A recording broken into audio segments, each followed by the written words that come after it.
No, he's doing a piano solo on this great old song from Jerry Lee Lewis. Real nervous, honey, but it sure is fun. Come on, baby, you're driving me crazy. Goodness gracious, balls of fire. Yeah, get it.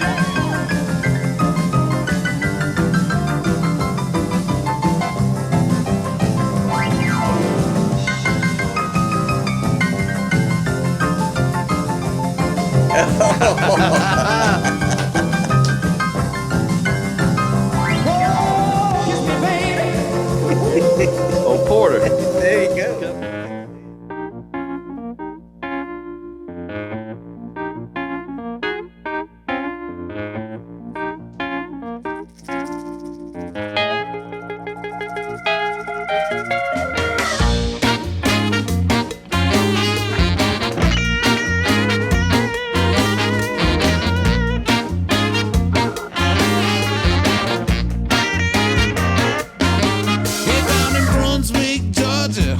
That's my favorite little bar. When a hot band's playing, the people come from near and far.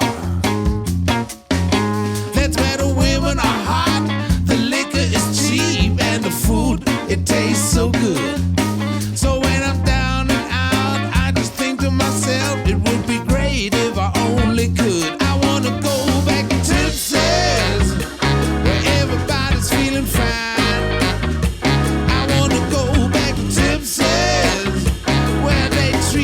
So kind. I wanna go back to Tipsy's. Boy, I had a real good time. I wanna go back to Tipsy's.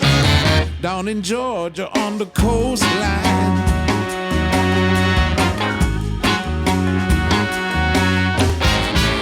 Tipsy McSway's at 1414 Newcastle Street in historic downtown Brunswick, Georgia is your friendly neighborhood bar and grill where you'll find it all.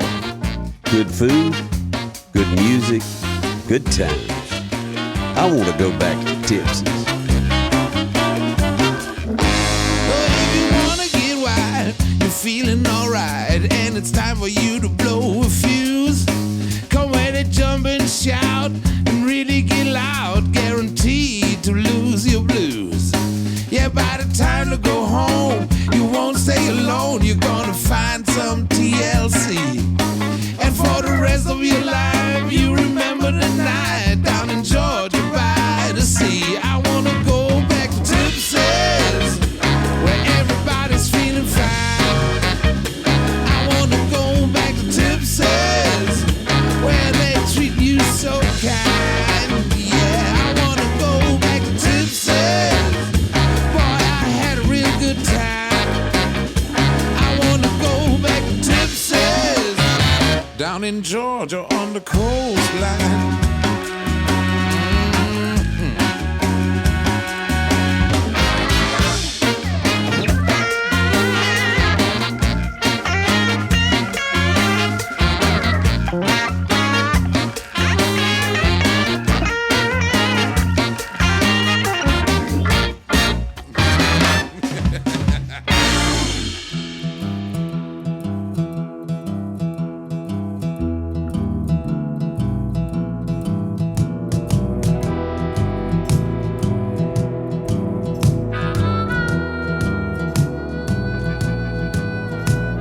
Something in the water taught me how to crawl.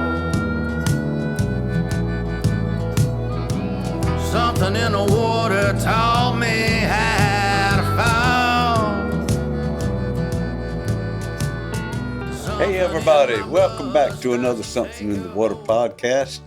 I'm your co-host Uncle Dave Griffin, along with Sean Clark, and we're here with our guest today, Mr. Jerry Gowen, who is a professional musician and music lover as well. Yeah. an old friend too. Old friend. Absolutely. He's an old friend of mine. We we're trying to figure out just exactly where and when we met, but we can't do it. So we'll just jump around in all of those other areas. That Jerry is like we say, he's a stellar musician.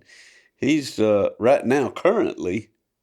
You're working Thursday, Friday, and Saturday over at Georgia At the Georgia Sea Grill Grill on St. Simon's, St. Simon's. playing dinner music Yeah, background on On the keys. on a Steinway. nice acoustic Steinway. grand. Ooh, Because I'm a dyed-in-the-wool piano player, Yep. and I love playing the acoustic piano. Yeah, That's just wonderful. that's great.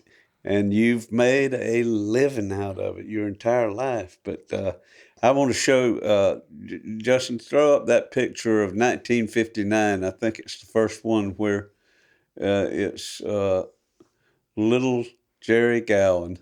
Wow. Yeah, they're the old uprights. I think that came from my grandmother's house. That is great. So Pardon me. you've put some time in on the keys for sure. This How would old have were you been there? Absolutely, yeah. you would have been about 9 years Right, old yeah. in this picture. And Yep. How Little old- did I know. Was that around the time you started? Yeah, I started lessons when I was 8.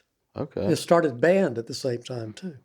They started band. I played trumpet for 20 years. Oh wow. So back in those days, they'd start you when you were in the 3rd grade. They wait now, which I think is bad. Yeah, mistake. Yeah. Kids are sponges. 6th grade before they'll allow you to go into band nowadays. That's great. Looks like you were playing an etude in D minor. Probably. I think that's a book of exercises actually over there on the far right. But no, I was lucky. You know, had a few really good piano teachers when I started, and I wanted to play, and my parents could afford lessons. I was very blessed. And you wanted it. Well, yeah, I enjoyed it. Well, some hearing- kids, it was like, oh, God. No, you hearing know. stuff on the radio Yeah. and hearing the Everly Brothers and Yeah. hearing Jerry Lee Lewis Ah. and all of that stuff, and just fell in love. It was a good with time, everything. too. It was a good time, late 50s. Oh, was a yeah. Great time for music. Yeah. Carried on into the 60s, too. And something else strange, well, not strange, but also at that time, Van Cliburn, the famous classical pianist, about that time, 58, 59, won the International Tchaikovsky Convention over in Moscow. Ah. So that was a big deal. They gave him a ticker tape Yeah. parade. So, so I sort of got exposed to a lot of classical stuff because it was in the news Yeah. at that time, classical piano. And I loved the sound of that. Ferrante and Teicher, the duo pianists, were out, so sound of a big old grand piano is a wonderful thing. Yeah. There was a lot of music. I was born in 53, so I'm 3 years younger than you, but I still had my ear tuned into the airwaves, and Daddy was bought albums, Sure. He had a great album collection, very varied too, everything from Hank Sr. to Patti Page, Dinah Shore, Guy Lombardo, and Right. just a wide variety. But it was the radio, the heyday of radio back in those days, where you had your local personalities and Oh, yeah. from the early morning sign on to the late at night sign off, it was just everything packed in there, everything for everybody was in a day's broadcast, Yeah. You had your country music, your bluegrass, your gospel, your talk shows, your news, country music, then rock and roll or pop music in the afternoon. And then at about 10 o'clock at night, I think, which I was never up that late, but I think they had what they call race music, where a lot of stations would play the R&B. Yeah, switch over to Material. things like WLAC. And then it would sign off. The locals down here in Waycross would sign off at around midnight. But it was so good, such a good time. But what I getting at in the late 50s, what I was a big fan of was the instrumentals, like Walk in the Black Forest, Horst yeah. Jankowski. And Horst Jankowski. Yeah. And Last Date came out somewhere Floyd around Kramer. 59, 60, 61, which was a monster Oh, my pop gosh. hit. I was on every familiar with that one. Theme from a Summer Place. My Yeah. God. Yeah. Theme from Picnic. All of All of those, it, all of exactly. those songs were piano heavy. Yeah, Exodus. Yeah, Ferrante my and Tyson. gosh, I love those songs. I searched the internet, Spotify every night just to find me a good playlist that I can go to sleep by. Yeah. Because it's a beautiful reminder of my childhood. It's true that, in a day's time, you would hear everything. You'd hear Patsy Cline. You would hear Ernest Tubb. I Fall to Pieces, I think, was considered pop music then for the most part. Mm-hmm. And, Freddie Cannon. Yeah. Tallahassee Lassie. And, Bobby V, Bobby Vinton, Connie Francis. All the Bobbies. All that stuff was going on. And some of it was borrowed from, Pat Boone recut all the R&B things. Mm-hmm. First time I ever heard Long Tall Sally, I think it was Pat Boone. Yeah, just wasn't the same, was it? No. But to hear it, still good. Yeah, it is. Got a great nostalgic feel there. So you kicked off in about 58 learning how to play the piano.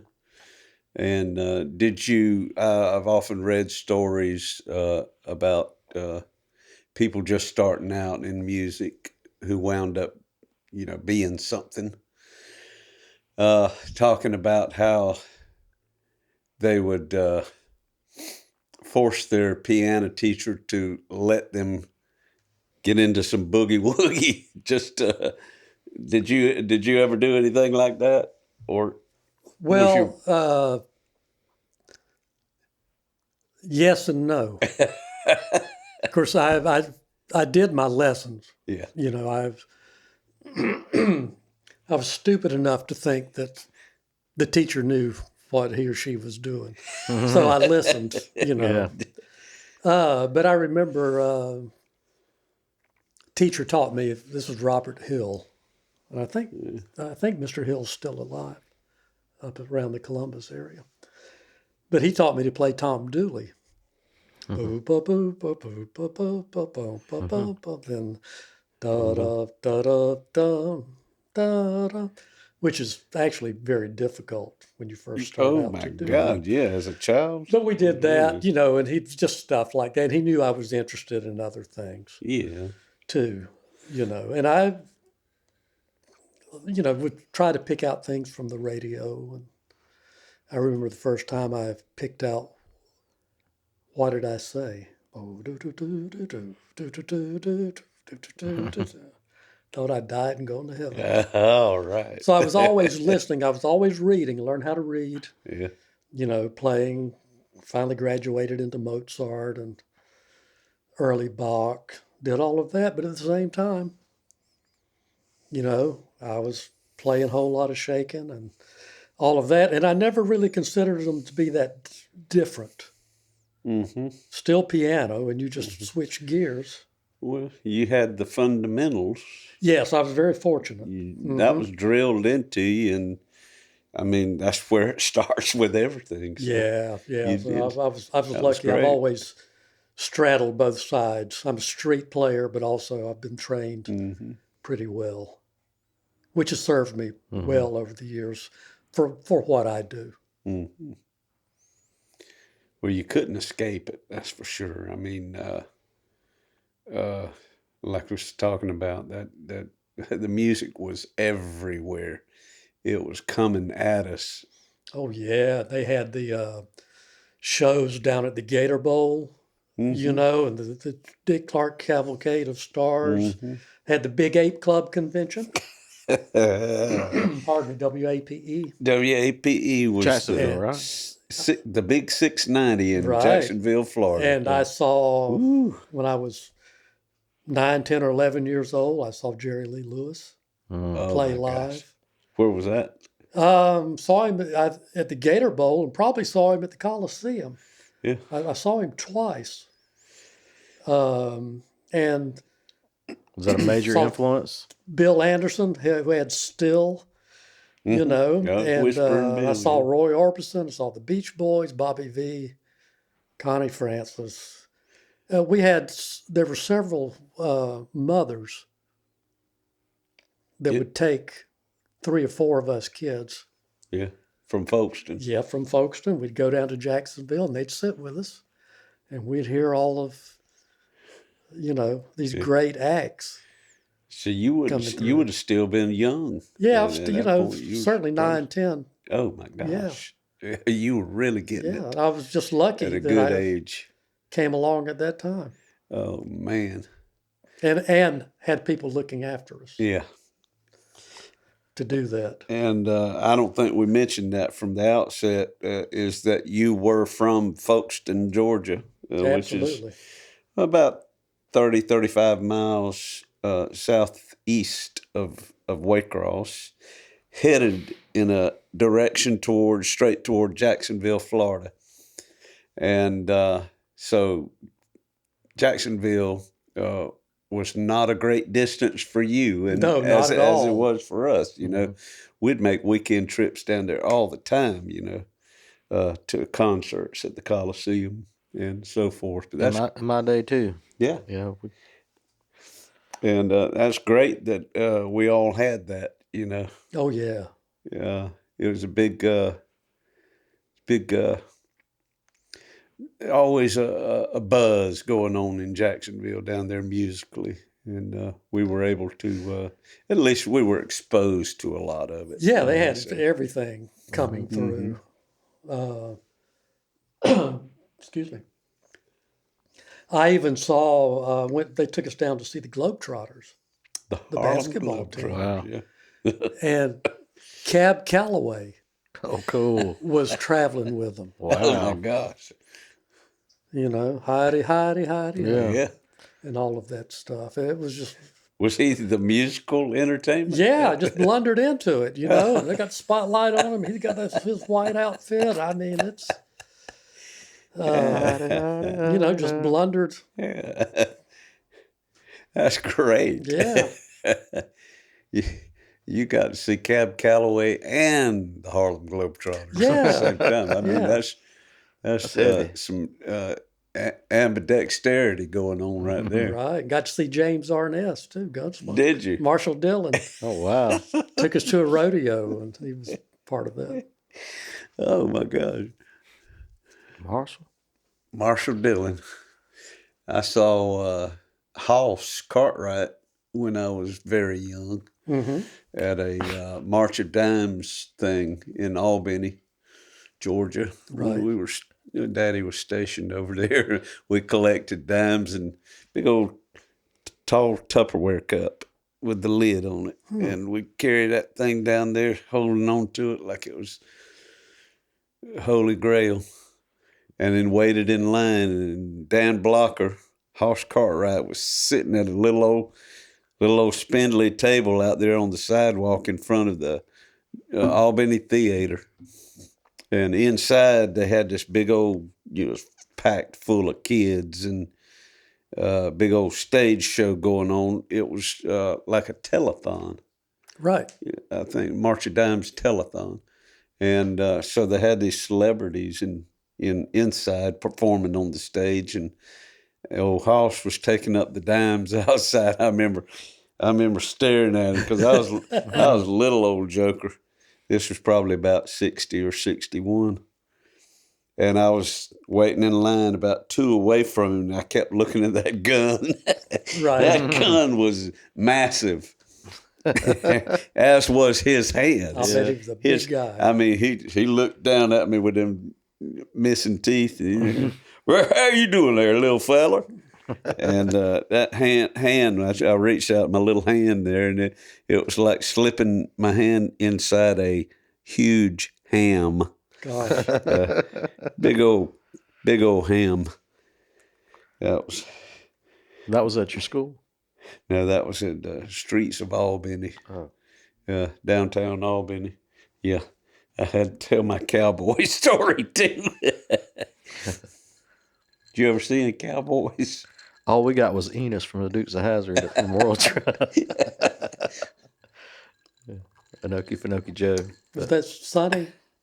Sonny Sonny- Schroyer? Schroyer, yeah. Yeah.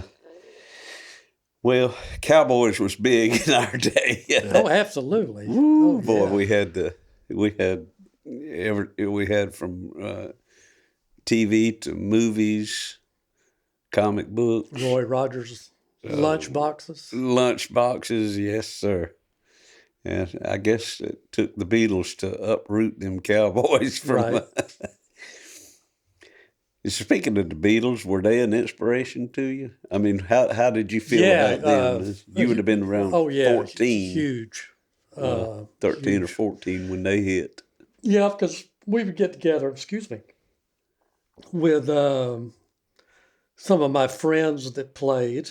Mm-hmm. You know, we get a drummer and bass player, you know, learning to do all that kinds of stuff. So, you know, we were doing like Ray Charles Mm-hmm. and things like that, whatever was on the radio.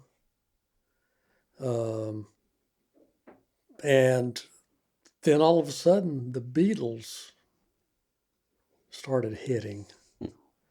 I was watching the CBS Evening News with Walter Cronkite one night, and he said the latest rage in England, and they had some footage, you know, of the Beatles. And about that time, then I Want to Hold Your Hand or She Loves You, one of those started getting on the airwaves. I think it was I Want to Hold Your Hand was their first number one. Yeah, it sounded like a little bit like the Everly Brothers Uh-huh. with, you know, with that same type harmony. Yeah. Of course, which they, of course, had been listening to. Mm-hmm. And yeah, that whole thing. I was at the impressionable age, Mm-hmm. and always loved guitars. You know, these guys were doing things and doing all those covers, and then started doing those great originals. So yeah, Well, they always say that at February 9th, 1964, when they came on Ed Sullivan, the very next day, music store sales went up because everybody was in there buying guitars, drums, right. mainly guitars and drums. Oh yeah. No, it was a great thing, and then, you know, along with the Beatles, the Stones, Yeah. Mm-hmm. the Animals. Yeah. Oh, yeah. You know, after I started playing with my cousin in Jacksonville, you know, we do a lot of Animals because you had were in a House of the group? Rising Sun. You were in a group with your cousin?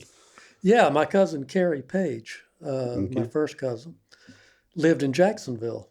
Okay. And when he was younger, he got an electric guitar and would imitate Elvis and Yeah.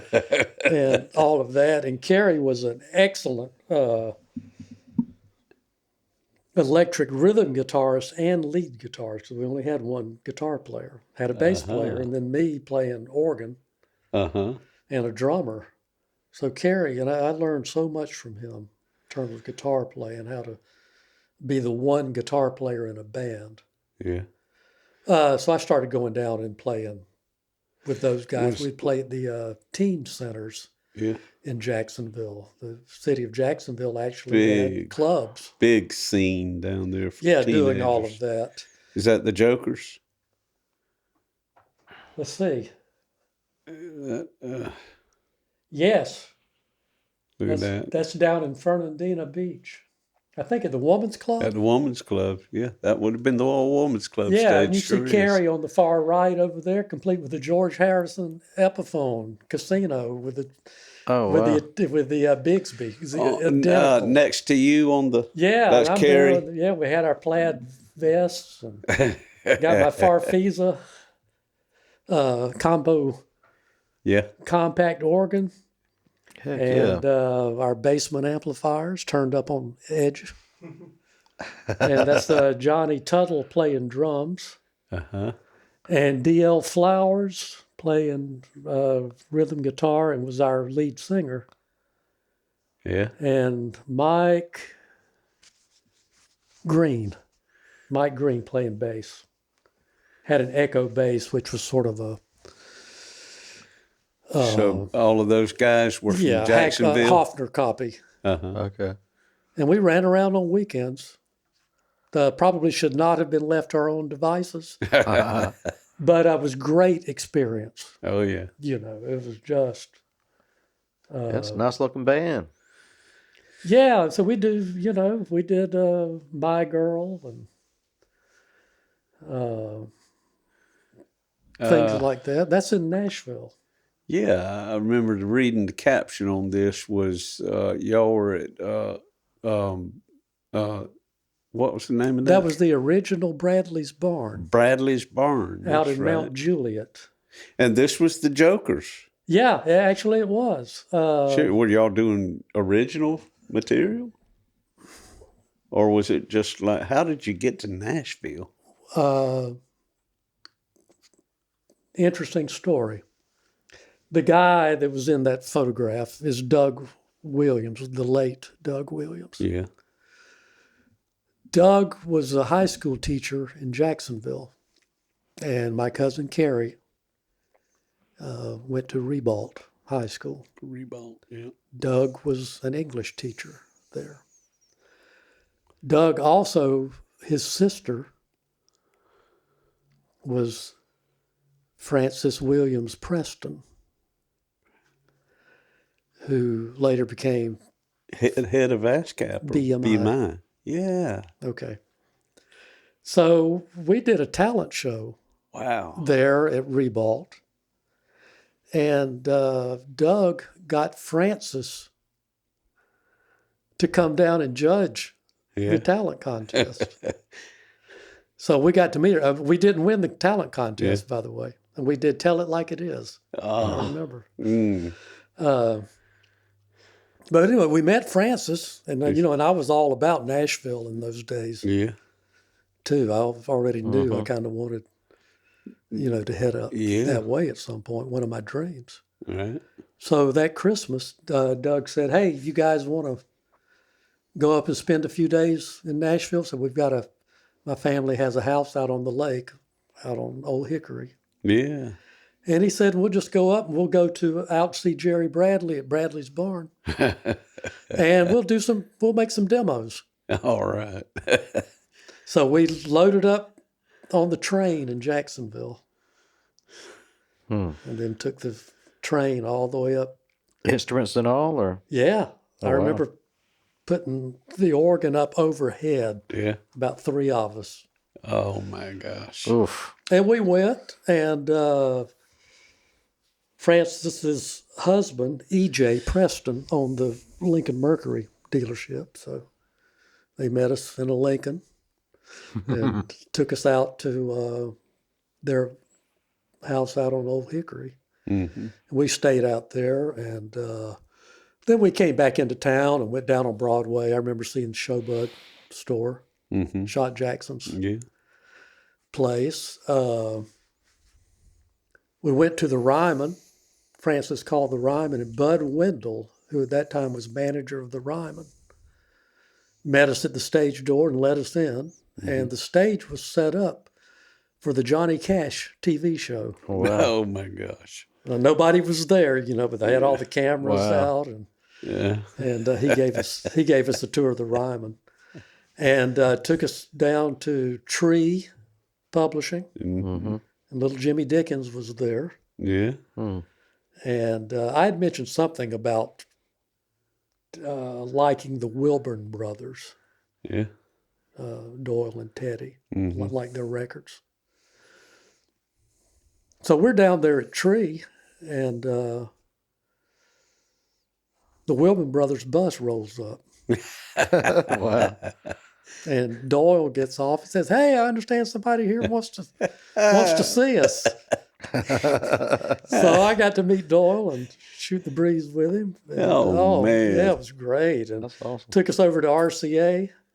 Francis called and said, "Well, Chet's not in right now, But Oh man. Chet Atkins. Yeah. Should have been so. It might have been Tom Pick. I'm not sure. But one of the engineers showed us around the new RCA Studio A, Yeah. and we also went to Studio B. Yeah. And, That's and the one where it was still decorated. Elvis recorded, right? Yeah, it was still decorated for Christmas, but they decorated it back. This was around Christmas time. Yeah. But they decorated it back in July when Elvis did his Christmas records. Oh. And they said, well, Elvis is Christmas to RCA. That's right. And we also got to go to the Columbia Studios. They just built the new Columbia Studio adjacent to the Quonset hut. And got a tour of that explained to us that the floor was floating and the walls were floating so as not to pick up vibrations. Wow. All that brand new state of the art. Uh-huh. And they had an ebony Hammond B3 with 2 ebony Leslies. Oh my. I about passed out. I bet you were. So for a 16-and-a-half-year-old Christmas. kid, and we got to go to the Bobby Lord TV taping out at WSM TV. I can't remember him. Well, he had it was like the other things, from Nashville, like the Porter Wagoner show. And Kitty Wells was on that day. Got to meet Kitty Wells. Neat. And saw the band guys, and got to see the TV taping. And I've just always loved that stuff, TV production. So that was it was a great trip. And we went to Bradley's barn. Jerry Bradley was the engineer. And I don't remember what we recorded out there. I have no idea. The tapes are lost. Oh. But it was a great experience. And it probably set you up perfectly for her. Well, It really got inside you. Yeah, absolutely. To And, be exposed to that, I was very fortunate. Because it would become your life later on. But before we get there, you were still in high school. And this is one that I noticed in your pictures. This guy right here. Theron, is that his name? Yeah. Or Theron? Theron Aldridge. Better known as Zero. Zero Zero. is his nickname.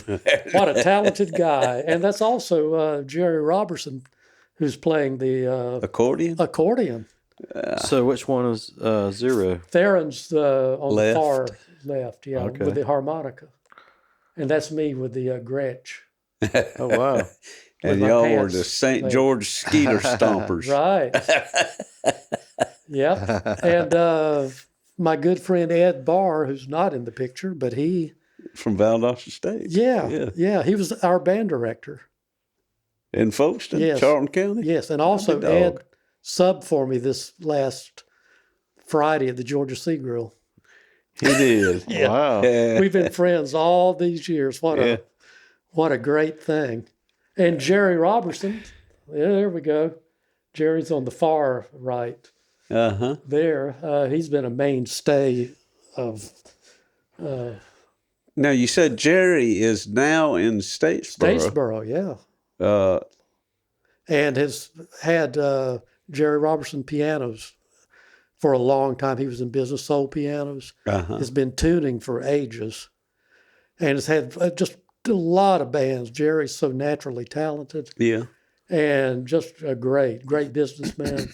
And Theron is so wonderfully talented, too. He didn't make a living in music, but just a brilliant harmonica player. Really? Plays good piano.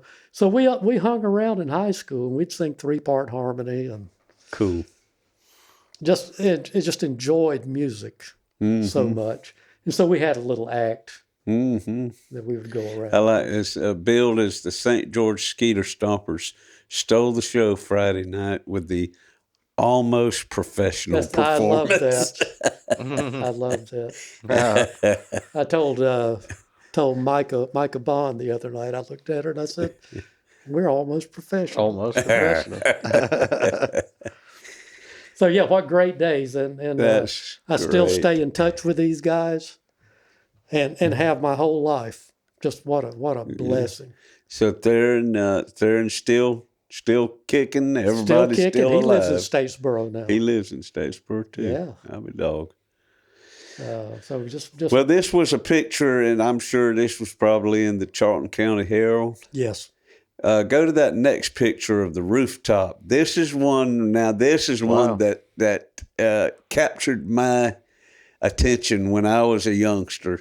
This is probably about 68 or 69. Right.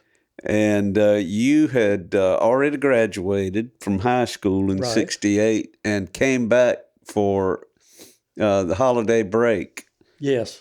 in 68. And this was Christmas Right. time, 1968, when a bunch of the high school brass players, mainly trombones, Yeah. trumpets. Few trumpets. and a French horn over there on the right. That's Hal White way down on the far right.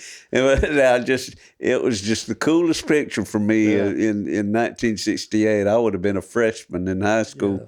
And I'm sure that our local paper, the Waycross Journal Herald, probably picked this up They may have. and ran a copy of it, because this thing has been in my head for all these years. I never forget Which you. one? I'm fourth from the left. Okay. 2, 3, 4. Shirt tail trumpet. out. Yeah. And that's Jerry Robertson standing next to me with a baritone horn Mm-hmm. and sideburns, plaid pants. That was on top of the Rich Cliff Restaurant in Folkestone, right there at the intersection, Right. traffic light. I think the Okefenokee restaurant is there now. And this day, that building is still standing. It's called the Okefenokee Restaurant now. And also, 1, 2, 3, 4 from the right, that's zero. Zero Oh, really? Aldridge. Yep. Hiding behind the music. Yeah. Yeah, and a bunch of other friends that are still with us. Yeah. And some have passed on, but and the band director, Artie Middleton, Uh-huh. who's second from the Second from right. Yeah. Actually, Artie, just as an aside, went on to have a great professional career. As a trombonist, he was principal trombone of the Jacksonville Symphony. Oh, my Went goodness. to Europe, was principal trombone for the Munich Philharmonic, and then was co-principal with the Vienna Philharmonic, and then taught for a while and quit. He was Charlton County's band director? Yeah, he was there the year after I left. I never You had don't him. recall where he was from, do you, originally? Statesboro. Statesboro. Okay. Yes. So I played in a band with Eddie Middleton Right. from 75 through 78, but his folks were from Albany. Yes, I knew Eddie. Did you? Yeah, I did some recording for him over at Valdosta. Great Yeah. man, great entertainer. I learned so much from watching and Yeah, he listening was- to him. A good guy. And passed, yeah. sadly, he passed away. 2021. He had a lot of health issues already, but I think it was some pneumonia or something that got a hold of him, and just we miss him. Yeah. There's another picture of Zero.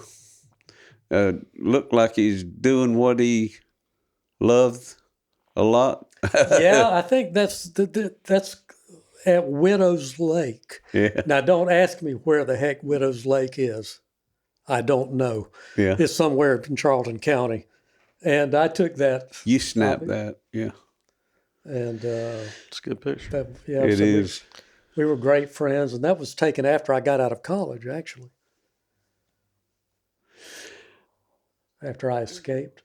So how this is another of your interests, photography, and this is probably some of, I don't know, when did you start with photography? When I did was a kid. Really? I mean, 7, 8 years old. So you've been really professionally attracted to photography for a long, long time. Well, it's only been the last 10 years, I'd say I was professional. Oh, okay. But I've Well, always, that's a great looking shot. thanks, Right there. I've always taken photos, though. Yeah.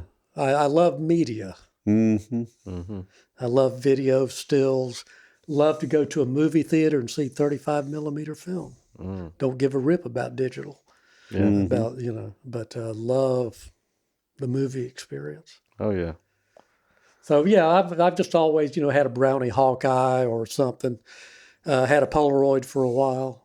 Took tons of Polaroid shots, and then moved into 35 millimeter, and now I'm into digital.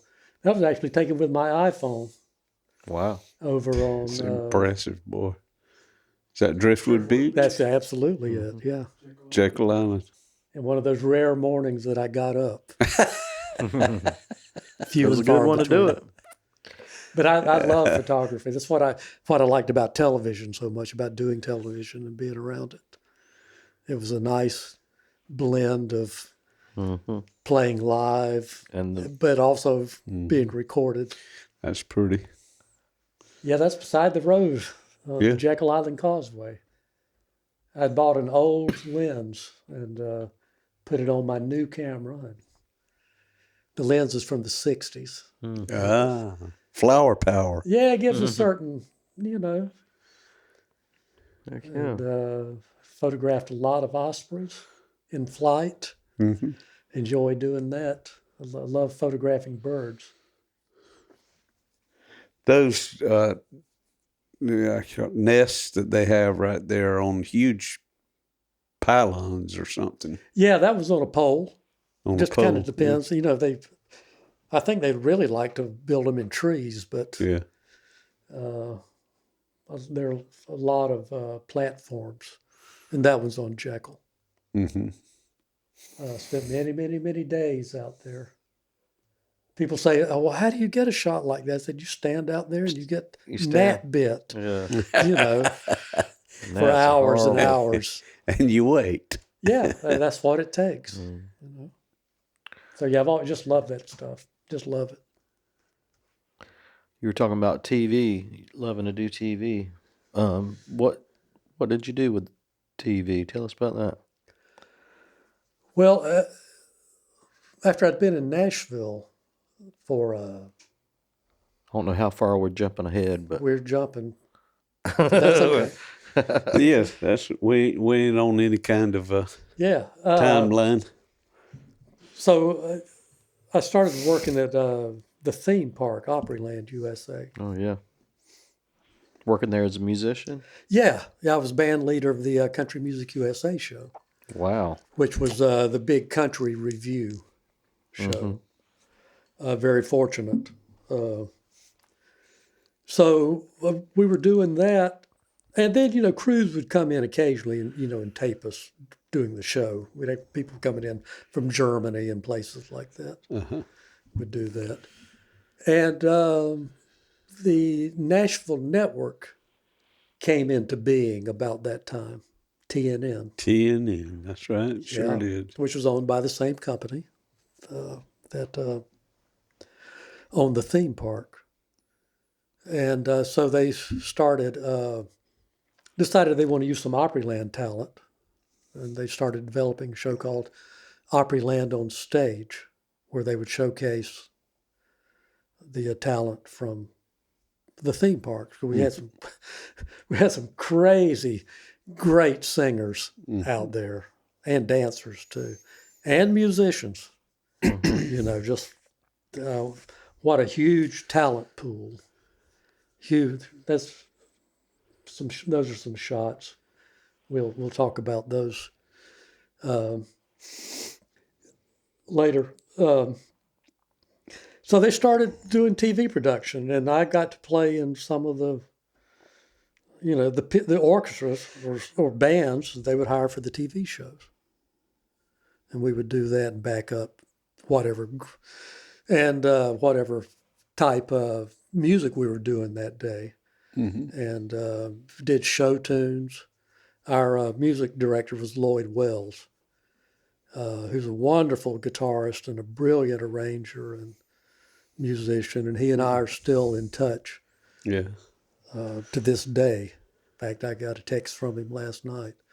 Been a wonderful mentor to me and friend. And he plays 7-string guitar.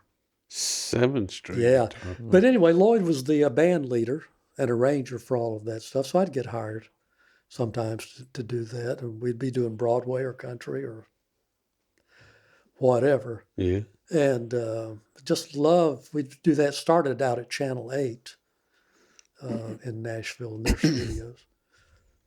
So we did that, and then that after a year or two, that morphed into Porter Wagoner at Opryland, where we were doing straight country for the most part. I think I got a clip of that. Were you able to? That clip was in the body of the email. Right there. So you worked on the Porter Wagoner show? Yeah, it was Porter Wagoner at Opryland. Wow. And it was so great to work with Porter because he seemed like this old country guy from West Plains, Missouri, which he was. Mm-hmm. But he was so shrewd. He was the consummate entertainer and professional. When he did television, he knew where the camera was all the time. He knew how to keep things flowing. Is this you That's the playing Opryland. on the theme? The Nashville Actually, I did Network play on presents Porter Wagoner at And Opryland. there's shot of Come with boys. us, share the fun, and So meet this some is of the opening. America's finest young That was performers. his band With at your that host, time. Grand Ole Opry star Porter Wagoner. And I had Here's no a idea guy what that I've this really was. looked forward to having on the show a long time. I'll promise you today at Opryland, he's had as much fun as anybody in the park. We're delighted he came by to say hello to us. Make welcome from Hee Haw, George Lindsay. Oh, yeah. Come on out here. Goober. Yeah, Goober Powell. I put this out right after George passed away.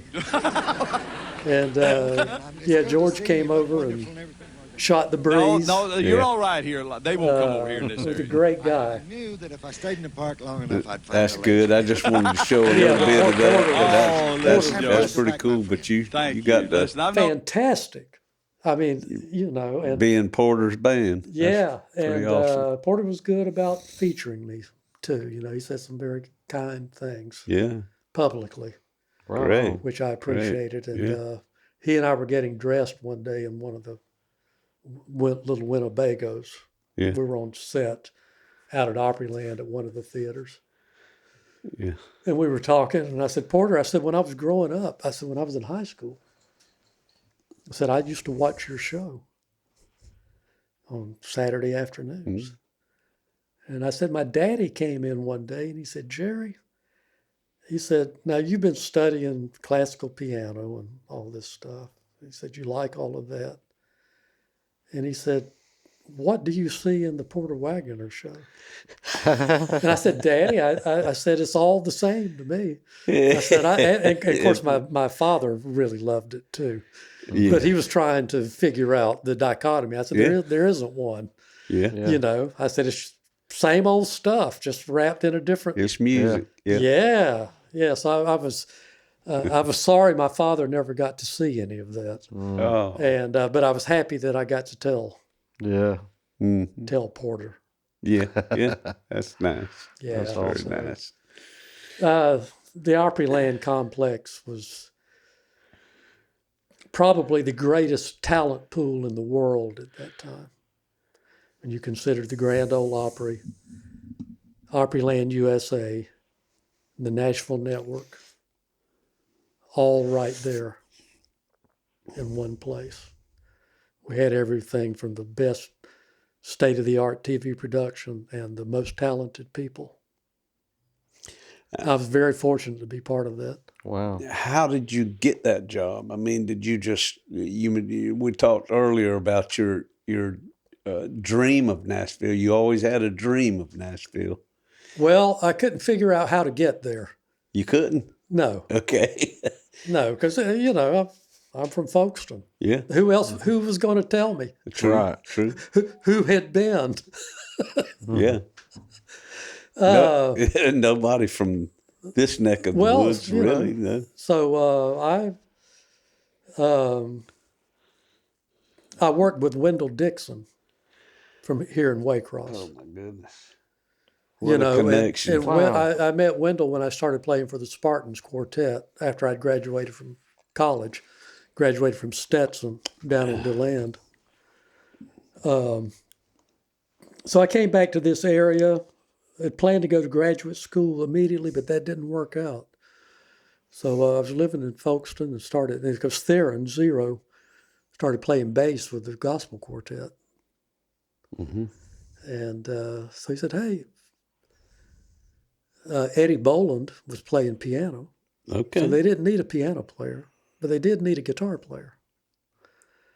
So did you know how to play guitar? I did. I'd been dabbling. Well, yeah, you had. I'd been dabbling a little bit. And my friend Lige Moore loaned me his Another connection. his I think it's a 58 Strat. He loaned me his 58 Strat. Wow. And Wendell gave me one or two of his amplifiers, to play. So I started playing with the Spartans. And so I'd come up and visit Wendell. Sometimes we'd have rehearsal up here. And then later on, while we were still doing all of that, I started teaching. Yeah, there we are in South Carolina. And that's Wendell's Gretsch, Tennessean. And that's Wendell, of course, playing steel. Yeah, he's playing a show, and there's bud. old Zero Aldrich Zero again. in the back playing bass.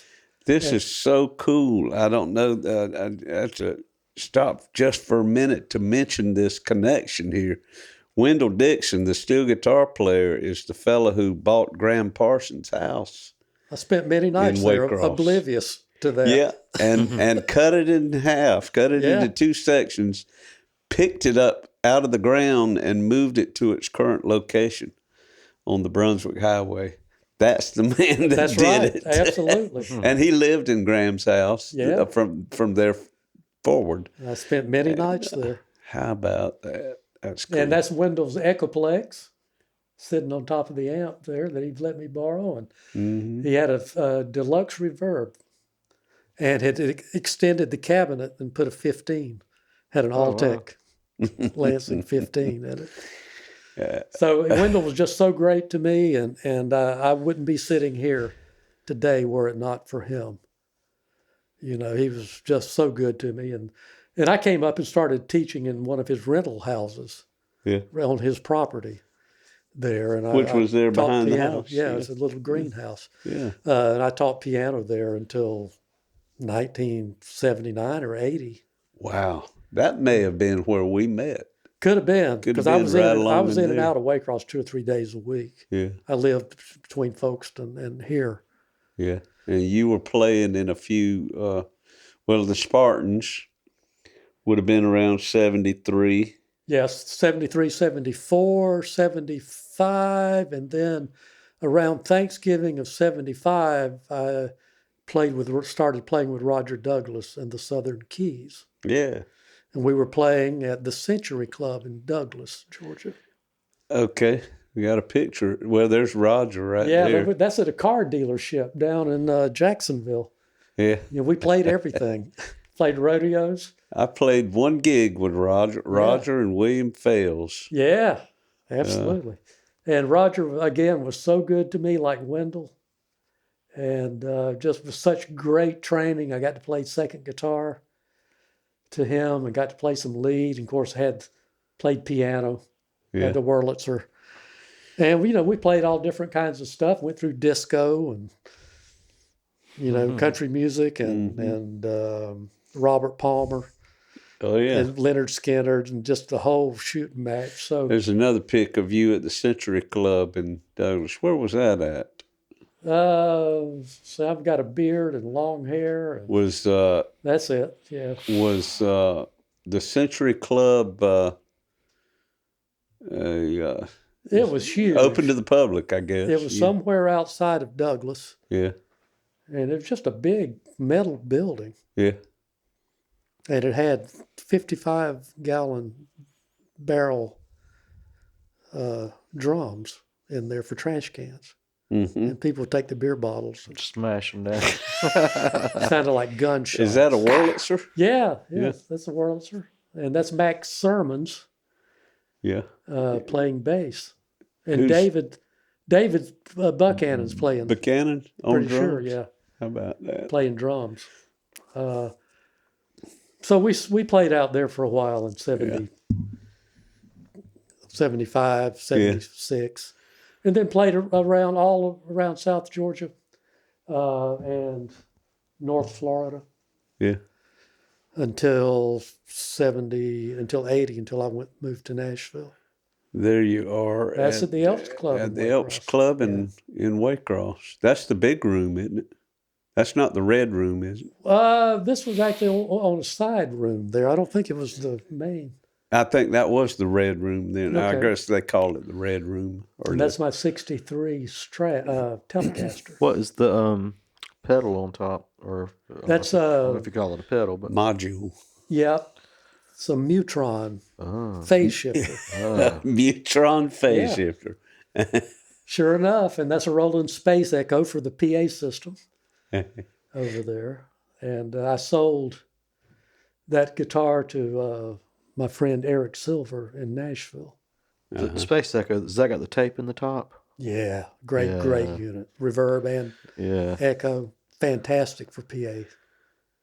Were you doing a solo gig there? No, I was You part of the still band. part That's of a just band? Jim. I can't think of Jim's name. The professional photographer in Blackshear came out. We hired him to come out and do Okay. a bunch of shots of us. I can't remember Jim's I last name. can't remember either. Started with a W. I was don't going to say remember that. Stafford or something like that. No. But he came out and took some band shots of us, Yeah. and individual shots. So yeah.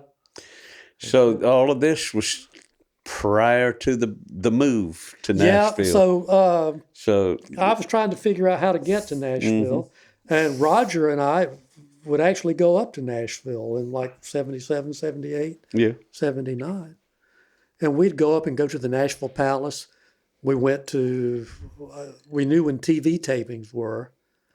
So we went up and I met Emmylou Harris for the first time Wow. at a TV taping of Pop Goes the Country. Yeah. We were in the audience, you know. She was in the audience? No. Oh. Roger and I were in the audience, and she was on the show. Oh, okay.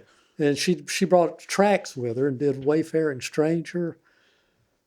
And I think even Cowgirls Get the Blues Yeah. sometimes. But anyway, I got to talk to her afterwards. And what a thrill Yeah. Wow. that was. And so, you know, we'd go up and Don Williams would be on or somebody. So we'd make those rounds, go out to the Nashville Palace where they had the house band out there. Cliff Parker played lead guitar. Tommy Jackson. I can't think of Tommy's last name, the fiddle player, but he played on Hee Haw. Mm-hmm. And they had a band. And so finally, at some point, I got to sit in with them and play a bunch of country songs. Mm-hmm. And at that point, I realized that I could Hang. hang. Yeah. But until that point, so I What was their reaction to you? they just accepted me like anybody else. Like, okay, he belongs here. I mean, no reaction is a good thing. Yeah. Like, you know, I played a solo, and Tommy looked over and said, "Play another."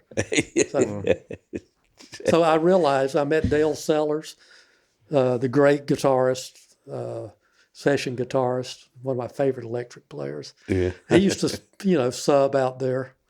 Yeah. So you'd run into people, and occasionally people would be out there in the audience. They'd get up and sing, you know, people that were well known. Uh-huh. So, you know, just getting into all of that stuff. So Roger was good. We'd go up and spend several days, go to the music stores, just do all of that, kind of getting used to it. Did some mixing up there. We did some recording down at the warehouse in Jacksonville. Oh, yeah. And then took the master tape up to, I think, Old Hickory Studios, and had some stuff remixed. And also, quickly, since 74, I think, Jerry Robertson and I went to Nashville. A fellow from Statesboro named Sam Durrance was getting little bit of traction as a recording artist. And he invited us to come up to the session. And the session was out at Creative Workshop in Berry Hill in Nashville. So Jerry and I show up, and Reggie Young, the great guitarist, playing lead guitar, and Joe Osborne, who had cut all of the Carpenters records, and Up and Away and Bridge Over Troubled Water, that had played bass on all of that stuff. I was fixing to say He had was a just bass moved to player. Nashville and got to meet him and stare at that bass. Some magic in that Yeah, thing. and Kenny Malone played drums, who unfortunately just passed away. That's right, yeah. And, you know, and Buzz Cason, who I think owned the studio, was singing background. Don Gant, who I think Don was a songwriter too. That name sounds But Buzz so wrote, what, familiar. Everlasting Love, I think. And, you know, just around all those heavy hitters. Ron Oates was the session leader and piano player. Yeah. So got to meet those guys and hang out. And I was sort of washed in the blood Yeah. by that time. Did it feel like an achievement to you? I mean, Yeah, and, you know, Wendell was talking to me. He said, you know, they've got a theme park up there in Nashville now. Wendell's sister lived in Clarksville, Tennessee. She was married to George Fisher, who was the head basketball coach at Austin Peay University. okay. So they knew all about. He said, you ought to go out there and check that out sometimes. So Roger and I did go up, and we went to Opryland once or twice to check everything out. And I got to talk to some of the musicians and all of that. And then Dennis Caney and I, the wonderful drummer and artist who's from Statesboro, who now lives in Nashville. I think it was in 79. I decided that I was ready to move in the summertime of 79. So I put a few things in my station wagon. Dennis and I went up and looked around. And it just didn't feel right to me. So I tucked my tail between my legs and came back to Folkestone. And I was also teaching classical guitar and piano out at Waycross College at that time. So I taught out there one more year, came back, taught piano again, played with Roger. Yeah. And in January of 1980, they had auditions. The audition team actually from Opryland would go around the United States. But I went to the one in Nashville. Looking for talent? Absolutely, Or actually auditioning. Yeah, so Roger went with me. We went up in January of 1980. And cold day. Put us on a tram. Took us over to the Roy Acuff Theater. Wow. And I walked in, and Roy Acuff is walking up and down the aisles. Well, it's his theater. I know, crazy. And, you know, they had the audition panel up on stage. Of course, people were out, dancers were out in the lobby stretching, and everybody had their guitars out singing, and, you know. So I waited my turn and played a few things, and then Lloyd Wells, who I was talking about earlier, had me sight read a bunch of things until I got hopelessly bogged down. And something else that happened, I think really helped. Terry Pender's sister, can't think of her name, was it Sharon? Anyway. I think that's his wife's name. Sharon. Okay, well, this was his sister. Yeah. And we skipped over my college stuff. We'll get to that. Yeah. But she had also gone to Stetson, where I graduated from. And I ran into her. She was there to audition, too, that day.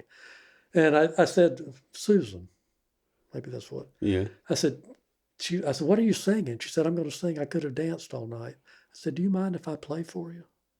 She said, no, it'd be fine. So I also went up. What would she have done She she would have had a tape or something? She would have had the staff accompany us. Oh, the staff who was a accompanies. brilliant guy, Gotcha. Stan Tucker, who's Yeah. he goes around the world now conducting Phantom of the Opera. Yeah. But well, he was a great pianist, could sight read anything. So I did it just so they could see me again, see me actually do something rather than Right. because I was 30 at that. I was 30 years old at that time. Mm-hmm. So anyway, that helped, and I got a call the following May, I believe, early in May or late in April. I'd given up. I didn't hear anything from them. Right. That's 5 months. Yeah, and I thought, well, okay, fine. Yeah. And I went to Sears and bought a color television because I thought, well, if I'm going to rot here, and It's gonna be in color, baby. I'm gonna rot in style. And I carried it in, got it in the house, and the phone rang. Oh my gosh. And it was my now friend Joe Gerald's on the phone. He said, "Hey, so we'd like you to come up and play the summer cast of Country Music USA. Be our band leader if you're interested." And be the band leader. Yeah, I'm very fortunate. Neat. So I did go, and this is the beginning of another wonderful period in my life. Is that what that was about 81? 1980. I started in end of May in 1980. And how long did your tenure in Nashville last? My first tenure lasted 3 months, and then I came back because there was nothing for them, nothing else at the park. Oh, beyond that. Okay. Yeah, so I Lloyd told me, he said, "Jerry," said, "I just don't have anything for you." It's kind of like seasonal thing. Exactly is what it was. Oh, yeah. So I came back and slid back into playing with Roger. Oh, okay. Got a few of my piano students back. Yeah. And then they called me again the next summer. And then I was there until the park closed in 97. Wow. That's a good 15 years. That's a good run. Yeah. Lucky. You've met all kind of people and played with all kind of people. That's yeah. awesome. Yeah. I've ran the gamut. So just a lot of different, and all the people that I've met that I'm still friends with, and people, who are not famous, but just great folks. Well, you know what it's like to be in the entertainment community, songwriting community. Oh yeah. And and after I got out of high school, I went to Stetson University to backtrack. Now, where is that? That's in DeLand, Florida. Stetson is in DeLand. Yeah. I have some family down in DeLand. Which is close to Daytona. Daytona. Okay, that's right. That's where all the folks, right. That's where all the kids would go. Yeah. Unless you're in the music school. DeLand. Yeah, in DeLand. So that was, Stetson was a good fit for me coming from a small town. Small bit of music school, but it was accredited. Mm-hmm. So I got a good foundation, and I was a piano major for a couple of years, and then switched over to theory and composition, and continued my trumpet studies. I actually graduated with the trumpet secondary. That was my principal instrument, but was steeped in the classics and just good, solid theoretical background. And of course, I was still doing the other stuff. But my 4 years at Stetson were good and have certainly served me well. Well, as a music major, you covered a lot of theory, and I'm sure that's where most musicians get into jazz too. Yeah. Through that. Well, we actually program. started the Stetson University Jazz Ensemble my senior year. I was actually the founder of that. Oh, with, cool. our sponsor, Don Yaxley, who was the famous brass teacher, Yeah. my trumpet teacher. But he was good-natured, and so I wrote a bunch of, Chicago arrangements for, we didn't have any sax players or anything. Yeah. It was pretty much like the Rich Cliff top of the... It's all brass. Yeah, but we did Chicago and did a few Carpenters tunes. And Yeah. gave me a chance to play the piano out in front of a group Yeah. like that and lead them. It was a great experience for on down the road. For when I did get to Nashville and could do things Wow. like that. Well, it's all stepping stones. That's quite a story. Yeah, you look back and you see how this led to that and how this was handy and, And that's from what we were talking about before we started rolling. You keep going and you keep going and stuff, Yeah, you keep falling forward. Keep pushing. Yeah. Keep falling forward. I like Yeah, that. that's really what it's about. You get your nose bloodied, but you don't quit. You back up and look around and said I was around great people. Folkestone had a lot of really talented people when I was a kid. I went to school. It was just one of those things that happened. Mm-hmm. So I got to play, for clarinet players and do all of that and do just any kind of musical experience you could get. Something in the water. Yeah, exactly. Exactly. I suppose so. And being around all the songwriters, I've just always enjoyed that too, being in that creative. Even though I'm not a songwriter, I can't write a thing. And not a composer either, but I fix other people's stuff. Yeah. You add. Well, that's why I'm a support person. Yeah. This is a couple of little sidetrack things from our conversations already. You mentioned Roger Douglas and the Southern Keys. Wasn't there, what's his name, Darwin Lee? Didn't he have a band called the Southern Keys as well? Darwin was around probably before me. I think it was probably... So that was the same group? I think so. Even and that was where William Fells played in the Southern Keys, so, too. Yeah. That's right. Because when we first started playing, that was a group at Opryland that was just up on the screen. And the other thing... Called Hazen. That was the name of this group? Yeah, and Hazen. I was actually subbing that night for them. Yeah. Are you on the keys? Yeah, that's me back over there there. And just killer singers out front, just killer. And that's Larry Beard playing guitar, who heads the Beard Music Group, which has a very successful studio music production now in Nashville. But a wonderful guitarist and just first-rate singers out front. I still know all those people. I still stay in touch with them. That's cool. That's awesome. And that was at like a corporate gig. And now this was in Europe. Country Music USA took a tour of Europe, and this was our European touring band.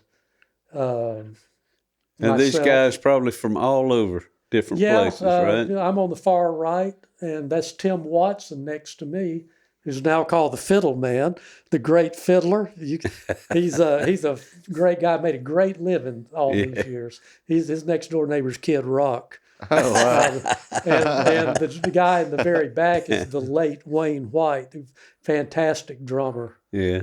Very musical. And then next to him is Tom Boffman, the great steel player, who played for Tracy Lawrence for a long time. Yeah. And then Mark Barnett on the end, who's still very active as a banjo and classical guitarist. And that's Chuck Stout, the late Chuck Stout, down on his hands and knees, who was a wonderful bass player. He could play slap bass. Yeah. Like Larry Graham, as good as anybody ever lived. Wow. So we were the pit band, and took about a month tour of Europe. Great experience. Yeah. I was fortunate. Country music is big overseas. Yeah, we were over there really for playing for tourists, and for travel agencies. Yeah, Okay. that sort of thing. Traveled with a bunch of had Hawaiians, you know, with us. Hula had some wonderful Native Americans from Oklahoma. Yeah. You know, and different. Musicians or dancers? They were dancers. Did the traditional. That's at the American Embassy in Paris, France. Wow. We did a show there. And we got all dressed up so we could meet the ambassador and his wife. Yeah. The ambassador was from Nashville. So he had us out. Cool. And there we're on the set of Country Music USA. Another edition of our band. Mm-hmm. Just wonderful players, you know. Obviously they were all dropped in my lap. You know, The banjo player's got a sense of humor. He's got tennis shoes on. Chuck Taylor. oh that's a great Gary Adams. Gosh, Gary's so good. He Everybody teaches. else pointed toe cowboy boots. Oh yeah, and that's Pappy Gene Merritt's on the far right. Gene Merritt. Pappy Merritt's, who's Gene's 94 now, I think. Oh man! But he's had a great career since Opryland, playing down on Lower Broadway, playing with John England and the Western Swingers. Yeah. Pappy's just recently retired from that. And this just great players. Mm-hmm. So everybody keeps me on my toes. I learned so much from all of them. Well, there she is. Yeah, that's out in Oklahoma. We went out to, I think it's Guthrie, Oklahoma. And Minnie Pearl, this was the TV show. And Gary Morris was on with us. Mm-hmm. And Conway Twitty. And Minnie was so nice, such a wonderful woman. What'd you call her? Minnie? Oh, Minnie. Minnie. Okay. Yeah. Of course, her name's Sarah Cannon. Right. Yeah. And she's a very proper Belle Meade woman, very, very well educated, Mm-hmm. and a great entertainer. I got to do a lot of live shows with her. Even got to play. She would sing occasionally, and I'd get to play for her. She'd do, "Have I told you lately that I love you?" Wow. Da da da da dee, da da da da. That was just do it at the drop of a hat. Neat. So yeah, got to. Did she bring any humor to that as well, or she just sang? No, sometimes at the end of her show, she would sing that part of it to the audience, just to, she was just so great. And when she'd do conventions, if it wasn't televised, her stuff would sort of tilted towards the blue side. Oh, really? Just the Neat. little hint of innuendo. Yeah. Yeah. And she would just kill. She would kill them. The consummate professional. Yeah. She was so good with the kids. She's a star. Absolutely, of the highest order. Yeah. And there's a whole cast photo of some year, I don't know. But wonderful folks, Stephen Curtis Chapman came through there. Now I've heard of him, Stephen Curtis Chapman. Yeah, contemporary Christian. Contemporary So, Christian music. Oh, yeah. And Marty Rowe, the lead singer of Diamond Rio, Yeah. came through. Jimmy Olander, the pull string guitarist of Diamond Rio, came through. Yeah. He was in my first band. Yeah. And there's Shelley Wright, who has had a great career. Dean Sams, the leader of Lone Star. And all these other people who are doing... Passed through, huh? Pardon? They all passed through this? Yeah, absolutely. Yeah, work with all of them. Yeah. There's Kid Mellons down front, the jukebox junkie. And all those folks came through, got great training there. Now these are dancers and singers. Yeah, singers most everybody. musicians. bona fide singers, and some of them danced very well. Then we had about 2 dedicated dancers. But yeah, you had to be on your toes to get a gig there. Mm-hmm. They're very rigorous audition process, and I got to sit in on hundreds of auditions, and was on the panel a few times. Wow. So you can tell in about 30 seconds whether or not they're what you're looking for. Right. They either got it or they don't, right? Yeah, it's, know, and sometimes people are wonderfully talented. They just weren't what they needed. Yeah. What we needed at the time. Mm-hmm. Well, there's one more name that you mentioned that there's a connection with that I thought was pretty cool. Lige Moore. Yes. And I wanted to ask you what kind of connection you have with this guy. Lige moved to Folkestone. Okay. When he was about 13 or 14, and I was like 12. Okay. And his family lived there 2 or 3 years. You know who this is? I'm trying to remember the name. I know the name. And, all right. I'm fixing to tell you. So, Lige loved music, and I loved music. Yeah. So we started hanging out. How about that? And then he moved back to Swainsboro with his family. But we stayed. There's your clue, Swainsboro. Yeah, but we stayed in touch and played guitars and have played together quite a few times. And we're lifelong friends. Well, Sean and them have been playing a place up there called Bernie's on West Main Street. Okay. And I ended up getting a few gigs there a couple of years ago, and one of them I was up there. And this guy walks up to me, and he's so personable. Yeah, he came up to us. And he's, man, I just love what you're doing. Oh, man. And he had some history with Macon somehow. Oh, yeah. Anyhow, I hand off my guitar to him, and he'd sing a few, and this, that, and the other.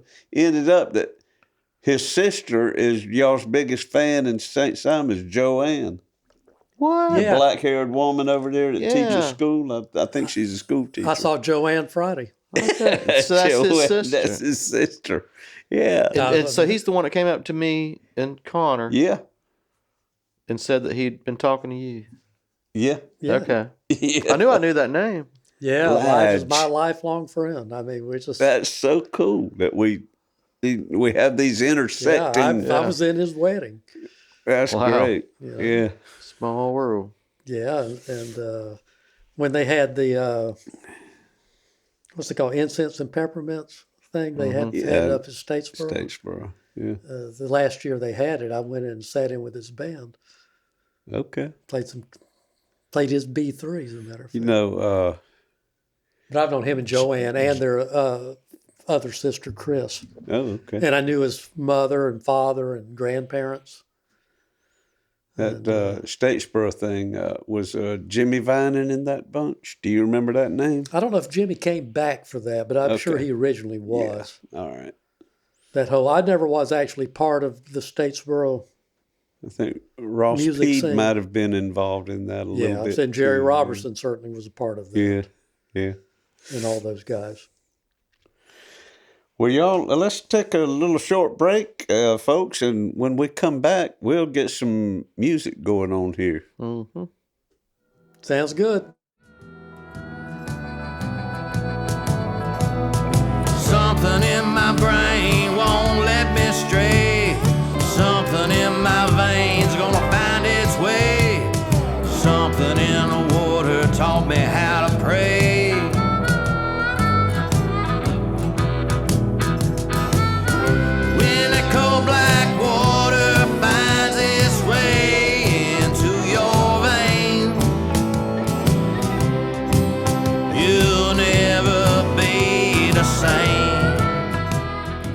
Welcome back to Something in the Water. As promised, we're going to do a little music for you now with our guest, Jerry Gowen. This is a song that I wrote called Let Me In. 2, 3, 4.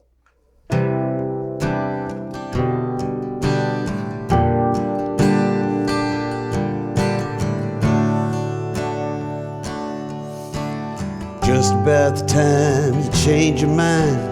Go from tossing flowers to shooting arrows in the wind. Just to make you smile might take a while. It's your little grin that I wanna win in the end. When you're born to lose and you cry the blues, baby, don't drown. I'm the guy's for shiver, won't you take a trip to higher ground? When your little world falls in, think you'll never love again. Let me in.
Make you mine if you take the time.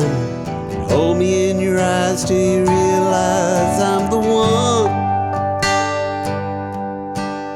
Hear the angel band when you hold my hand. Sing hallelujah till it burns until you like the sun. When you're born to lose and you cry the blues, baby, don't drown. I'm the guy's for shiver, won't you take a trip to higher ground? When your little world falls in, think you never love again. Let me in.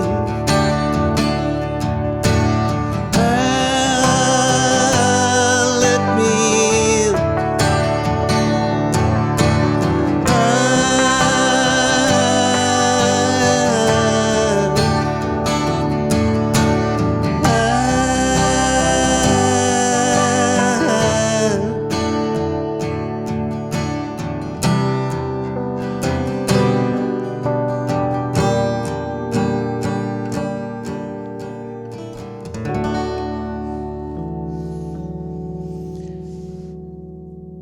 Now that is how you play the piano.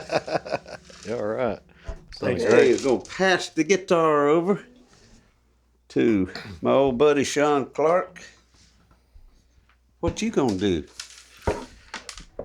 Well, we can't have a piano on the show and not play for free a song of mine. What? I forgot to tell you, this does not pay. Now, me and Dave co-wrote a song called "For Free" that is known as the piano song because its main lyric is "The piano came with the house," and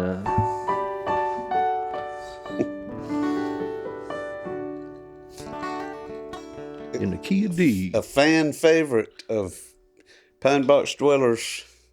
About 4 or 5 people love this Fans song. everywhere.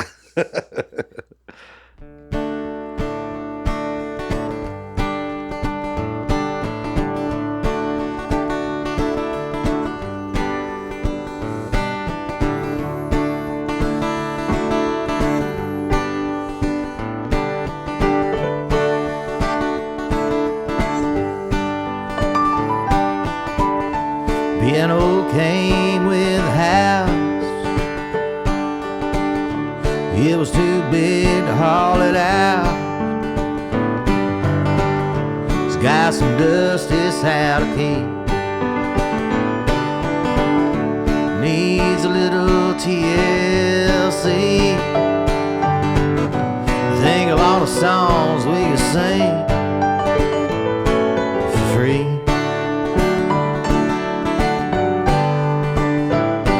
For free.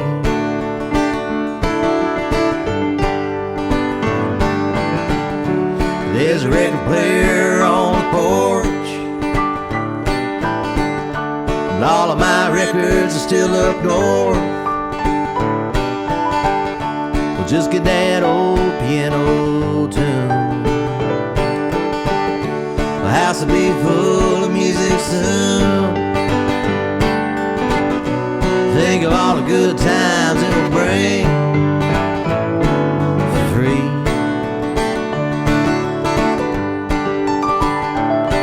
For free.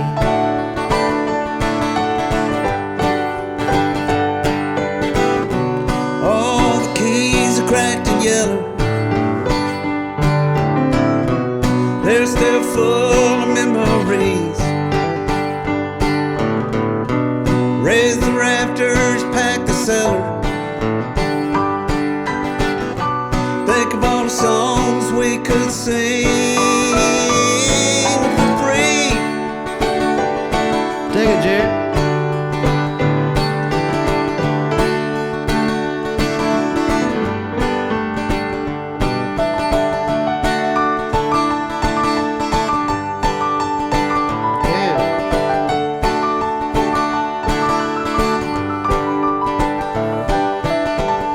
The piano came with the house. It was too big to haul it out. It's got some dust, it's out of key. Needs a little TLC. Think of all the good times it would bring. Think of all the songs we could sing for free. For free.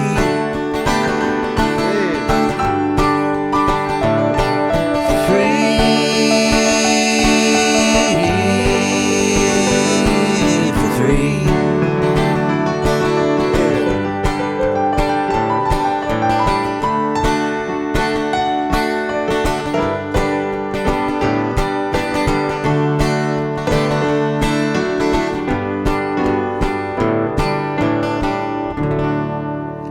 Hallelujah. All right, man. That was awesome. Beautiful.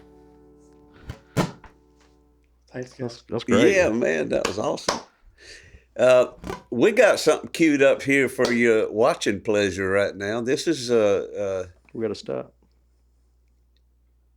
Jerry Gowen doing a song way back on the Porter Wagner show. It's a song that you'll Yeah, recognize. playing piano, yeah. Yeah. Playing a piano That ain't solo. me singing. No. No, he's doing a piano solo on this great old song from Jerry Lee Lewis. Real nervous, honey, but it sure is fun. Come on, baby, you're driving me crazy. Goodness gracious, balls of fire. Yeah, get it.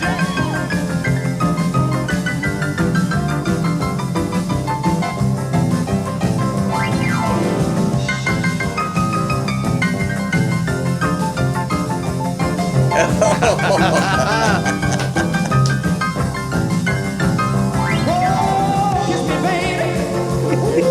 Oh, Porter. There you go. There you go. Yeah. Give me some fist. Yeah. That was recognition. Man, that was awesome. Did Porter have a nickname? Not that I know of. Yeah. Porter was good enough. Yeah, that was it. You can't get any better than that. What a guy. Boy, he's talking about somebody that lived life now. You got the recognition from the I did. Porter Wagner. I did. He Scared, came there and scared me to death. he breathed on your shoulder. That's right. I've never been the same. And by the way, I enjoyed the two songs I got to do with you guys. Oh man, well And, we it's appreciate always you. good to work with good songwriters and good people. So the honor is mine. Thank you. Well, the honor is ours. I can assure you. Yeah, that was amazing. This has been a great program, but it ain't over yet, folks. We still want to. I want to talk about this fellow right here. This is another one that has a very strong Graham Parsons connection. Everybody that watches this podcast knows that we're real.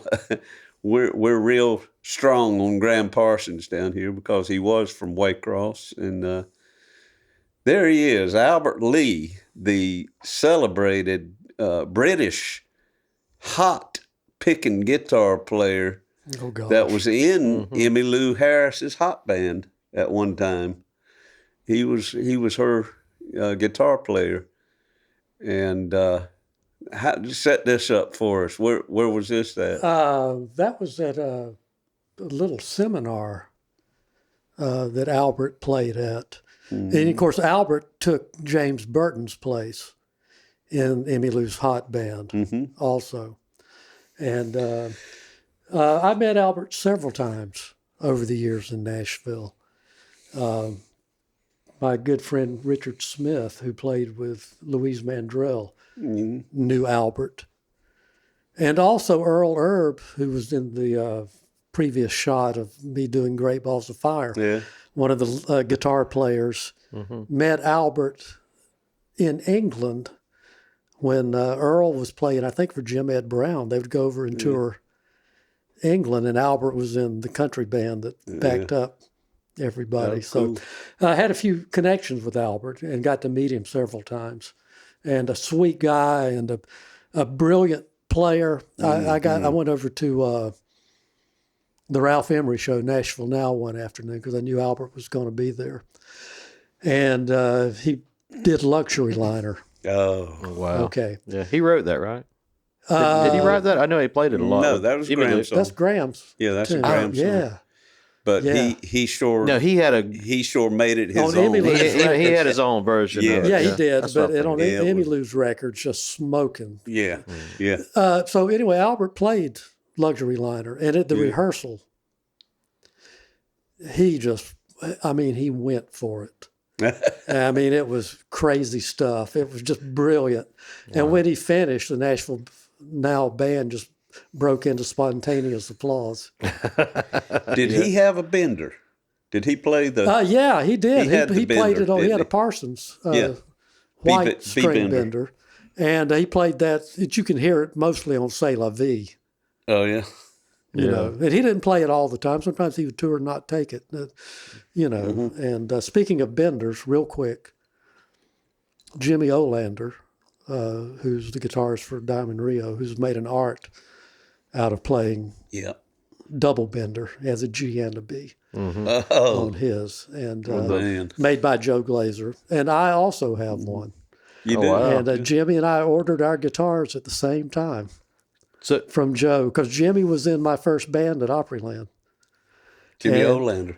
Yeah, Jimmy Olander is just a first-rate acoustic player, flat picker, and a fantastic banjo player. Oh. And then he decided he wanted to get into electric. And our friend Mel Deal was a friend of Joe's. And he said, I've got this guy who's making these bender guitars. And Jimmy and I were like, what? And so Joe actually brought out an early bender that he had made out to the theme park. And Jimmy and I got to try it out, and we both ordered one at the same time. And Jimmy's just made a career out of it. With the B and the G, one's on the strap. And then one is on the belt. Most people have the benders where you go down. But ours are the other way. The B is out from the guitar string, from the belt loop. Yeah. And the G is down. Okay. And but anyway, just an aside. I wonder if Tony Cason has one of those doubles, GB. I think he has one. And he showed me. I think the one he got from Jeff Hanna maybe just has a B on it. Yeah. But I think he originally had a double. Yeah, that one burned down in the house. Yeah. And I saw Tony not long ago, and I played Jeff's guitar. And it was great. So anyway, that's just an aside. But Albert's the cause of all of that. Yeah. We all loved Albert's playing so much. So I was just so lucky to run into him from time to time. Well, from one lead to another, there was a little girl who was captured all the hearts of all of us little boys in the 1950s by the name of Brenda Lee. Yeah, doing Country Music USA, our review show, we would do a lot of industrial shows. In other words, the Opryland Hotel would buy us to go over and play for conventions. Yeah. And they would also buy people like Lee Greenwood and Brenda Lee and Ricky Skaggs and people to come over and actually be sort of part of our show or open it.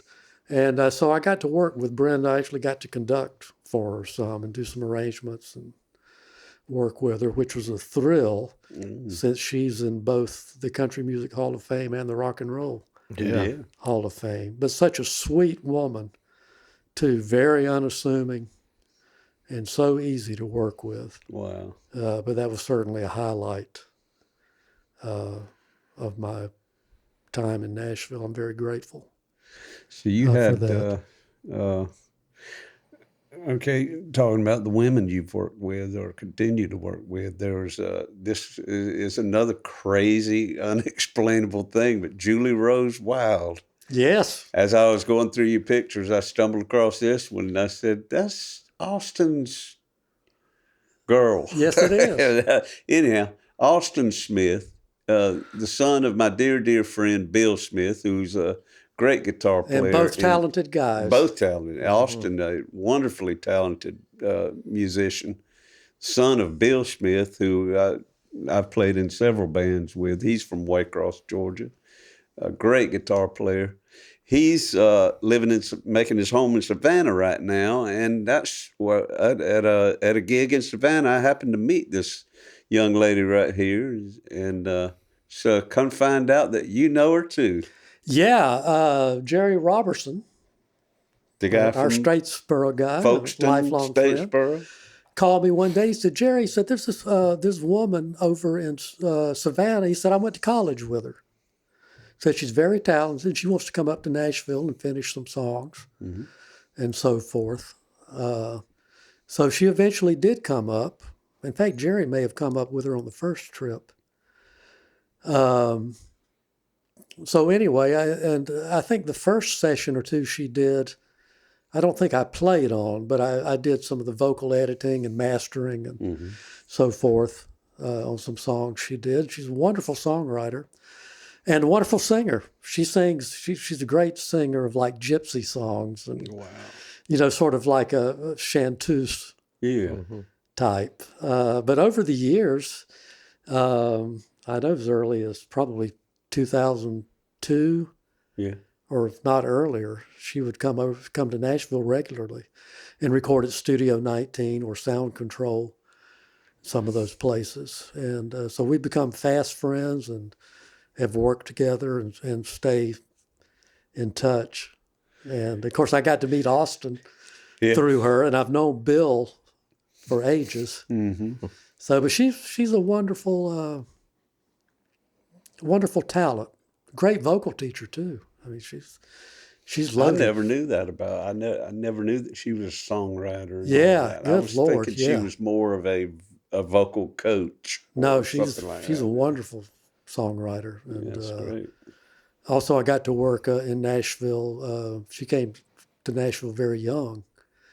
Was Shelley Wright, and who's a wonderful songwriter. Yeah. And had a recording career. Still does. She still works. And but over the years has written some great tunes. I remember and I got to work with Mandy Barnett, who became well known for doing Always Patsy Cline, the original cast at the Ryman Auditorium. I met her when she was very young and got to play some with her. Played in her hometown of Crossville, Tennessee. Yeah. And Mandy was just recently inducted into the to become a member of the Grand Ole Opry. Well, she's the newest her member. mom and daddy's proud. Yeah, what a great, she can sing anything she wants to. She's great. Just a wonderful singer. Speaking of that Patsy Cline, there's a thing in Statesboro. Yeah. With Michael Bond. Yep. And Brandy Harvey, I think, played Patsy Cline She does in those productions. And again, my friend Jerry Robertson was band leader for those. And so he said, hey, come up one day. So I want you to see. And of course, I'd seen the originals, the Ryman. They sat in on rehearsals and seen. So I went up there, and boy, it was a good show. It's as good as a regional show as you will find, and the cast was, and the bands. You'd have to go to Nashville to find anything that good. So, I mean, those guys knocked it out of the park. It looked good from what I saw from what was posted on Facebook. And it was just excellent. And they got Eddie Lang to come down and play steel, I believe, the second year from Nashville. But anyway, I looked, and there was a wonderful young fiddle player, and Jerry introduced me to her.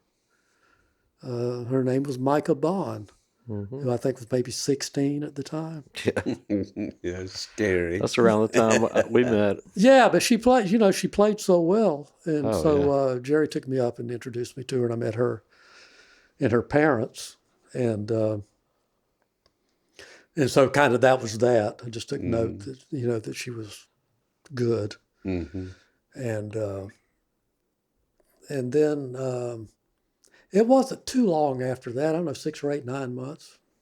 I think she was living in Nashville at the time, or had moved to Nashville to pursue her career, and so I contacted her.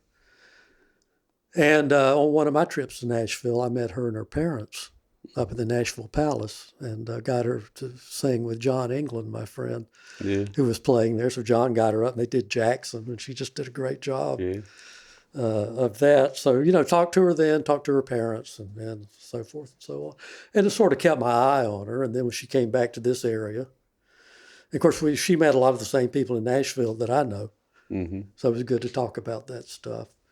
And then she came back to this area, and I would go hear her, and was just blown away by her looping ability to sing and to play, multiple instruments, and to have her own take of the songs that she did. Yeah. And I was very impressed by her and by her native talent. And to this day, somehow I wound up working with her, and which has it's been a real gift to me to find somebody that versatile. And because she's interested in all kinds of music, I mean, we do jazz, we do torch songs, we do Tom Petty, whatever it is she has on her mind, I jump in. Yeah.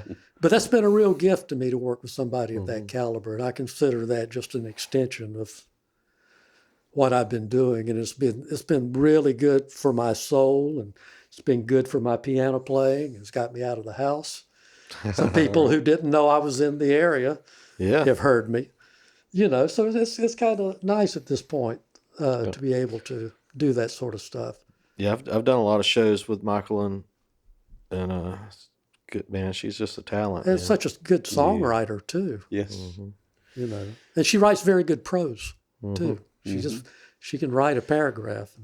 She's just an exceptional talent. She's just one of those that come along, and so we're all grateful to have her amongst us. Really.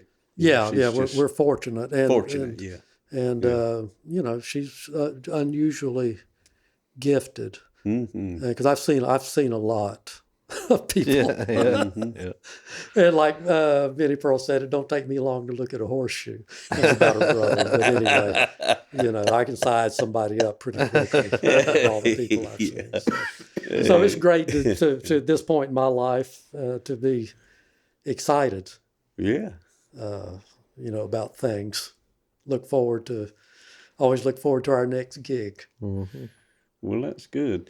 Now, I guess, do you have any kind of social media out there that people can No, not a whole lot, maybe because see I'm where not. you're playing or I'm not in anything? high Not really? demand. Okay. Um, But these gigs with Michaelin, I guess you could probably You find follow them. her on follow Facebook. her on yes. Facebook, and She you has could, her musicians page. Yeah. Micah Bond. And then I normally will parrot yeah. what she has. I'll post it on Facebook. Mm-hmm. But as a rule, I play every Thursday, Friday, Saturday, unless I'm out with her. At the Georgia Sea Grill. Yeah, on Georgia St. Sea Grill, St. Simon's Island. Play some dinner music. So make your reservations for the piano room. Oh, yeah. So, and again, I love playing acoustic piano. And it's what I was raised to do. And Well, you've been so blessed that I still get to do that sort of stuff. You've had an awesome career and awesome life and everything. We're not done yet, folks. If you would, please turn in your Uncle Dave Griffin Tales of the Week, if you have one, to page 135 it is. And I'll read to you Chapter 23 of Septic Tanks and Tricky Dick. I went to Georgia Southern College straight out of high school in the fall of 1971 because that was my logical next step. I'm thankful my parents had the resources to allow me this privilege, but I was just not ready. That fact proved out big time when my grades came in the December mail. So I started looking for a job. My dear mother was a paraprofessional kindergarten teacher at Memorial Drive Elementary in Waycross, so I considered making a little money as a substitute teacher at my former school. My first and only attempt was stifled by a class of normal second graders. They chewed me up and spit me out. In less than 2 hours, I ran down the hall to Mama's class begging surrender. On July 12, 1971, President Richard Nixon signed an Emergency Employment Act, which earmarked billions of dollars for the creation of public service jobs at state and local levels. One of those jobs ended up being mine. It was as an environmental technician at the Ware County Health Department, same place my daddy worked with a couple of other gentlemen. Now, I don't think either Daddy or I relished the idea, but we found solace in that I would spend Monday through Thursday working out of neighboring counties' health offices. Friday was the only day we shared office space. Now, Daddy is a wonderful man, and I love him dearly, but in 1972, he was 44 and I was 18. We had social and ideological differences. Still, we made the best of it. Monday and Tuesday would find me on the road to Folkestone, Georgia, where I worked out of the Charlton County Health Department along with a large county nurse who was your aunt, I believe. Yes, Aunt Merlene Todd. Merlene Todd. Yes, wonderful woman. Yes, she was. What a character. Yep. And a frail elderly receptionist. I can't remember her name. Oh, Dean. Yeah. Dean. Dean was her first name. So, yeah. Yes, it was, Dean. Wednesday and Thursday, I did the same over at Brantley County Health Department in Nahunta. Every morning, I'd point the family Pontiac down US 1 South and dial in the Big Ape, the mighty 690 out of Jacksonville. Music was my life, even if I was doing something else. Conquistador, a song by Procol Harum. Oh, yeah. Small Beginnings by Flash, an English progressive rock group formed by Yes's former guitarist Peter Banks.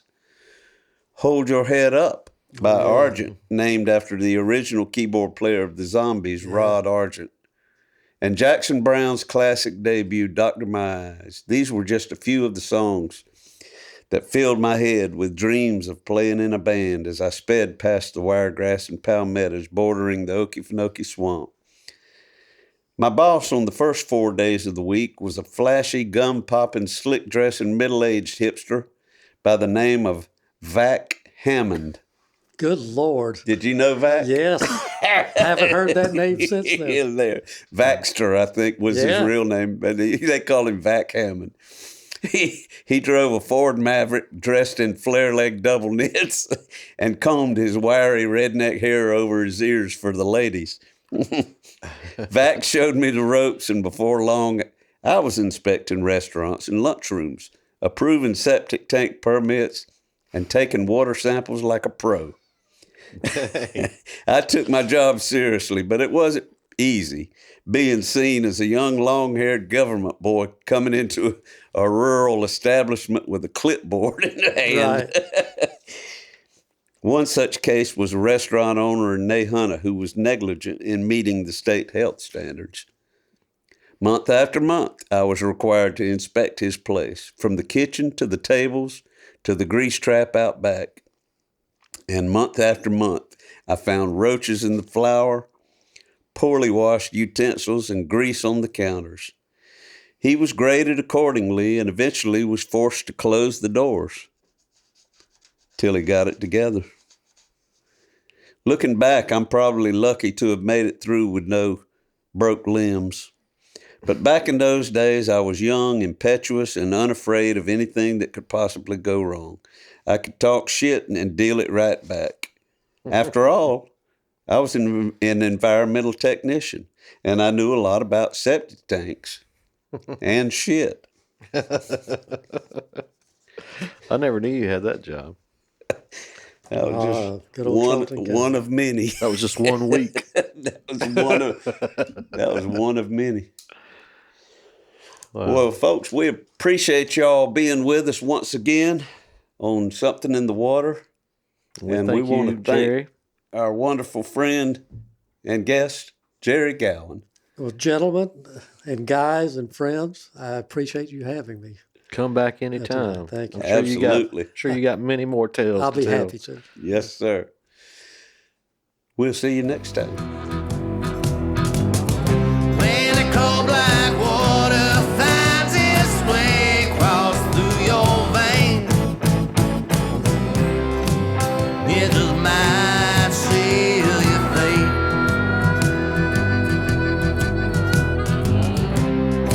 It just might